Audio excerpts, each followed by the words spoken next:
So, ayan guys. So, here am I. Nagpapakita ulit ng mukha pero wala lang eyeglass muna kasi siguro na detect ni Meta na pogi tayo.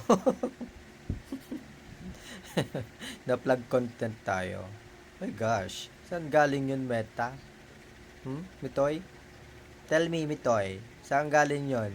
Bakit mo tinakpan yung mukha ko? Okay naman yun ah. Wala namang problema dun.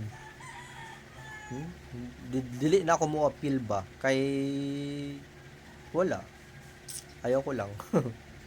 Dinilit ko na lang yung content na yon kay 30 seconds lang naman, uy. Tsaka konti lang naman yung views. Lupit mo, Mitoy. Ayusin mo yung algo mo. Yung detection, yung violation detection, ayusin nyo. May palpak pa rin. Ako pa talaga.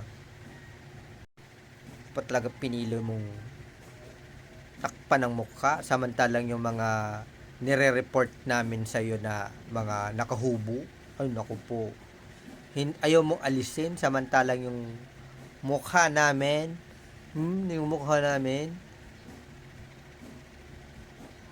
eager na eager kang alisin. Ako, ayusin mo.